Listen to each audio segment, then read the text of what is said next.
Do you ever feel that as an empath, you are just exhausted all of the time? And maybe while you think this is normal, it's actually not. This is the problem. Because when we realize that what actually might be going on is you're stuck in a hidden cycle that you need to get out of. And let's dive into exactly what this cycle looks like in today's episode. So let's dive in.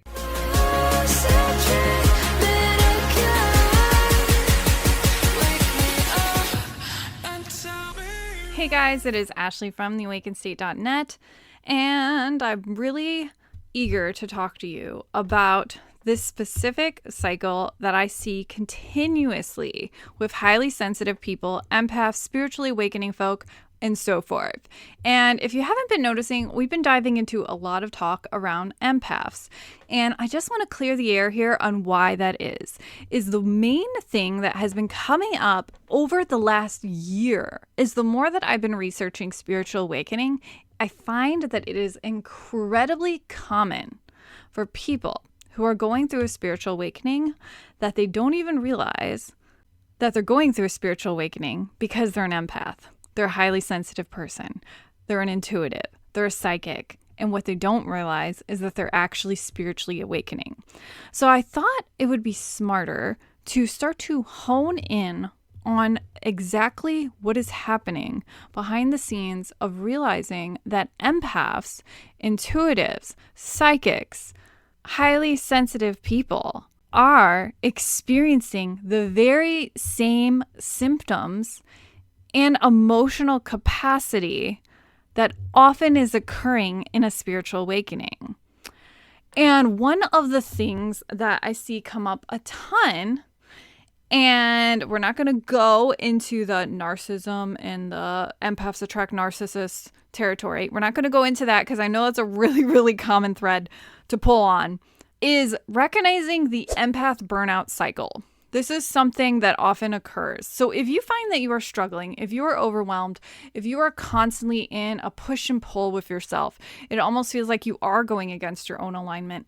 And often you find yourself kind of just chronically depleted all the time as a sensitive person. And a lot of the times you're having an excuse and you're telling yourself, well, I'm just sensitive, so I'm going to be drained. Or I'm just sensitive and I'm going to feel overwhelmed. Or I'm just sensitive and obviously because I'm an empath, I'm supposed to be exhausted all the time. I call bullshit. Because here's the thing. The reality is that you're just stuck in the cycle and you need to start learning how to get out of the cycle. So before we can start getting you out of the cycle, we need to talk about what is the cycle and how can we start to understand it better so that we personally can manage our energy, have correct boundaries, and learn how to manage ourselves and get out of the cycle. Let's dive in. Okay, so to break down this cycle, I'm sure you're asking yourself, what the heck is the empath burnout cycle really? Okay, because there's physical burnout, there's emotional burnout, there's energetic burnout. Unfortunately, as an empath, we seem to have all three. And when it comes to looking at this from a place of being a highly sensitive person, energetically sensitive, and so forth, we have to admit we do have some bizarre problems.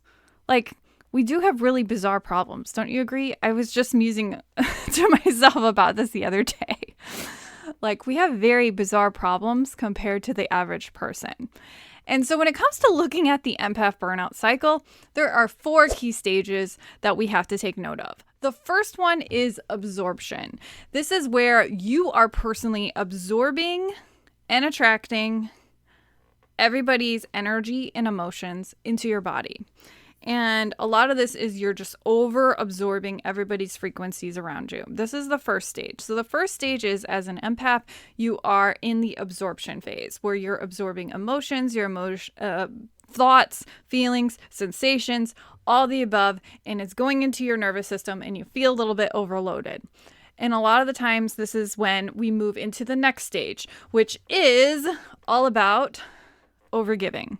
So because we're absorbing all of this energy and we get to a point of chronic almost overwhelm, we're overgiving. We're overgiving back to kind of train that energy outward.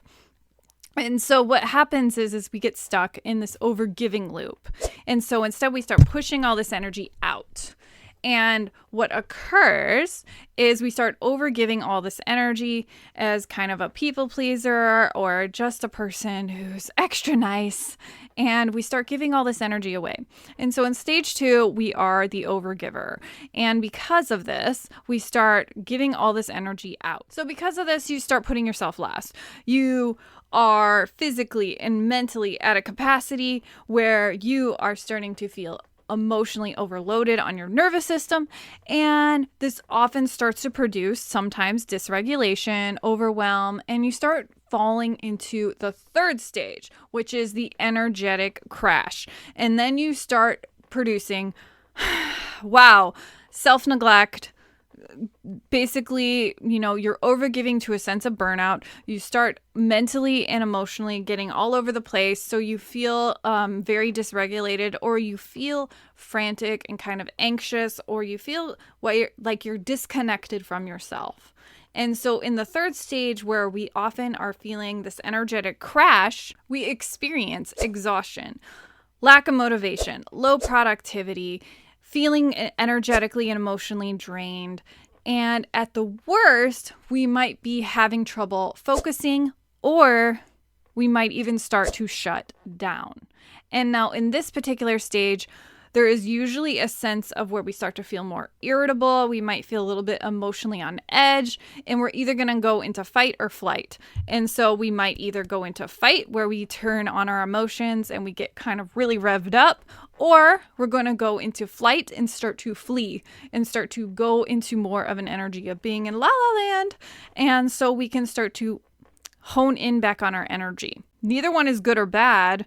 But what's happening is we're starting to become dysregulated due to the energetic crash. What happens next? In stage 4, we have the retreat. This is where we have the social and mental and emotional retreat. We're done peopling. We are done peopling. And because of this, what ends up occurring, the empath must prevent further energy, mental, emotional capacity. So instead what happens is we start to isolate ourselves.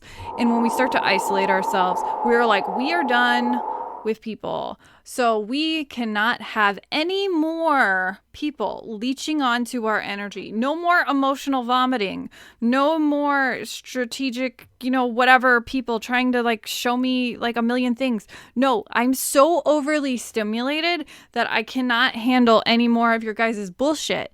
And so what ends up occurring is there's so much external output that we reach the point of our capacity has been overly extended, overly reached, and it instead not just causes a sense of burnout, but it causes a sense of emotional isolation. And that emotional isolation is to hold your energy, to be at a point where I need to personally recharge. And then what ends up occurring without those right tools and checking in with their energy, being conscious, being able to hold those boundaries in place, understanding their personal capacity, understanding their energy rhythms, understanding how to nourish their soul back, what ends up happening is we just repeat the cycle. So what we have is this empath burnout cycle where we recognize that we are overextending our energy outward. We're not giving enough to ourselves inward. And what's occurring is this terrible dynamic of masculine and feminine energy occurring that is creating a loop of burnout. Mental, emotional, and physical. And so this burnout cycle is occurring. And what happens in between all of these stages is you'll notice that you are slowly disconnecting back from your frequency. You are completely disconnected from your frequency. And this is part of the issue in a nutshell, is you have to recognize that you're disconnecting from yourself, from your alignment, from your soul, from your truth, and so forth. So if we were to just mansplain it a little, it's basically you're just literally giving too much energy outward. Too much energy outward, not enough inward. And what's occurring is an incongruent energetic dynamic happening behind the scenes. And so here's the thing, when it comes to understanding, when we are hypersensitive, when we are an emotional sponge, when we are intuitive, we are seeing the world so much differently than the average person.